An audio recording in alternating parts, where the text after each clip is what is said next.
si flagrant entre les États-Unis et Haïti, c'est pas parce qu'au niveau théologique, Dieu nous a abandonnés et qu'entre-temps, Dieu prend soin des États-Unis, mais c'est parce que, comme l'une des causes, notre richesse a été et est et sera volée par les États-Unis.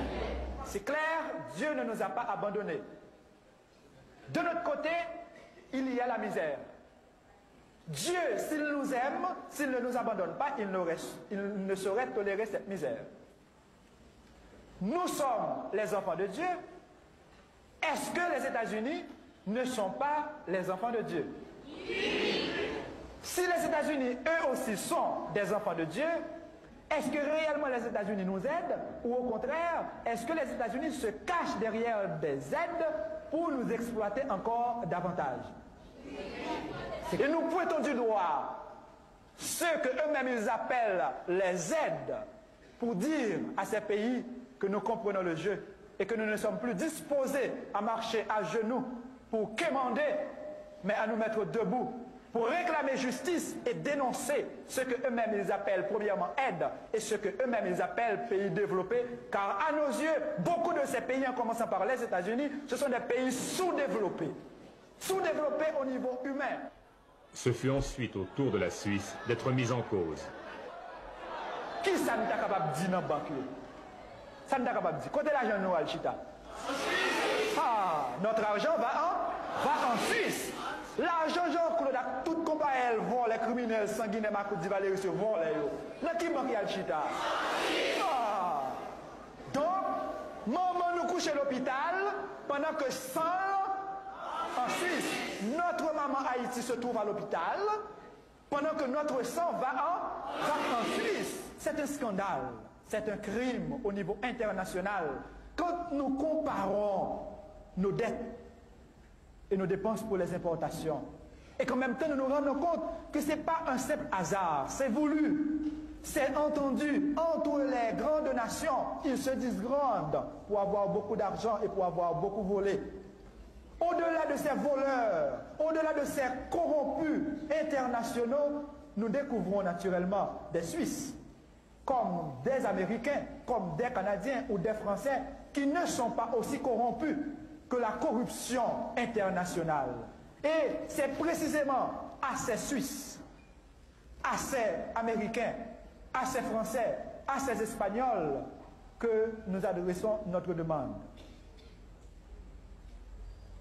Nous leur demandons si vraiment ils reconnaissent avoir volé, si vraiment ils reconnaissent avoir volé à travers leurs compatriotes tout au long du processus de colonisation, si vraiment ils veulent dire à la face du monde entier qu'ils sont développés, qu'ils commencent à ne pas avoir pitié d'Haïti. Nous n'avons pas besoin de pitié, nous. Qu'ils commencent à ne pas avoir pitié de nous, mais à reconnaître le droit que nous avons, droit de récupérer un peu de ce qu'ils ont volé.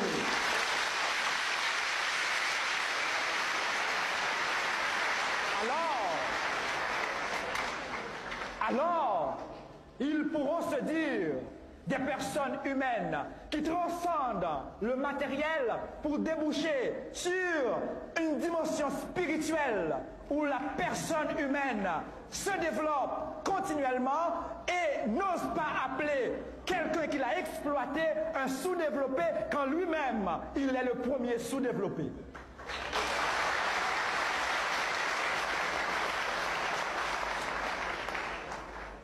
Que notre argent qui se trouve dans les banques suisses,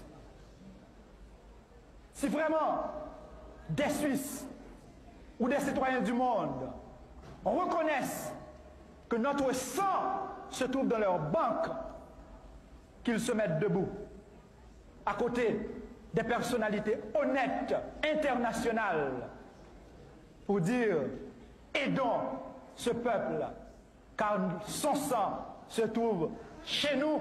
Ça aurait été une honte internationale de laisser circuler dans nos veines le sang d'un pays appauvri. Et qu'un beau jour, Haïti ne dise pas simplement merci, mais qu'ils disent également fierté. Fierté de ceux et celles qui, à travers le monde, ont compris et ont agi. Fierté de cette race noire qui a compris son rôle historique à jouer à la face du monde.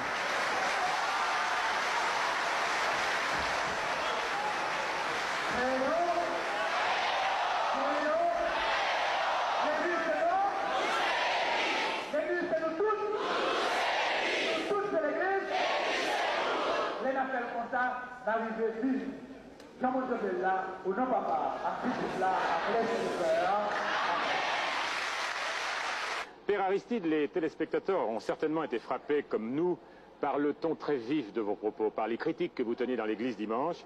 Et vous nous l'avez expliqué en parlant de l'immense attente du peuple haïtien, de son immense espoir, et que cela expliquait votre attitude. Alors, comment vous expliquez cet espoir, cette demande d'attente? Si le ton est vif, il traduit le courage du peuple haïtien de lutter pour une nouvelle Haïti. Si le ton est vif, il traduit la fierté du peuple de savoir qu'elle est exploitée, mais de continuer à lutter pour transformer les structures, pour opérer des changements fondamentaux au cœur du pays où, à partir de son courage et de sa fierté, il pourra instaurer un monde en Haïti.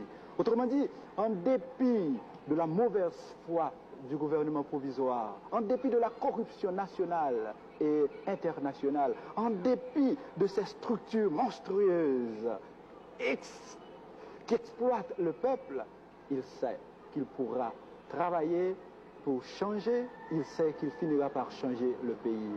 Voilà l'étoile de l'espérance qui brille aux yeux de l'Haïtien. Nous sourions, mais notre sourire n'est pas un sourire naïf, non. Ce sourire traduit la grandeur du peuple qui reconnaît ses limites, qui reconnaît son courage également. Naturellement, vous savez, il y a le gouvernement et ses alliés, américains et autres, qui s'opposent à ce changement. Mais s'ils s'exposent, ils s'opposent. Le gouvernement, en d'autres termes, s'oppose. En même temps, il s'expose, car le besoin du changement s'impose. Autrement dit, le gouvernement s'oppose et s'expose à une situation explosive. Voilà la réalité. Et si cet espoir était déçu en un mot? Eh bien, nous autres, après déception, nous allons encore de l'avant. Déception ou pas, nous continuons à lutter. Au moins, nous aurons la fierté de mourir debout et ne pas mourir à genoux. C'est ça le peuple haïtien. Nous étions esclaves, nous reconnaissons encore aujourd'hui l'aide internationale, les pays étrangers comme le gouvernement provisoire veulent nous maintenir dans l'esclavage, mais nous refusons de mourir esclaves. Il faut mourir libre. Mourir libre veut dire je donne mon sang pour irriguer la terre haïtienne. Je donne ma parole, moi-même, qui deviendra, si vous voulez, mon corps deviendra une espèce d'engrais pour alimenter le pays, pour alimenter tout un peuple. C'est ça notre fierté. La fierté d'avoir lutté, la fierté de pouvoir lutter pour instaurer un changement ici en Haïti.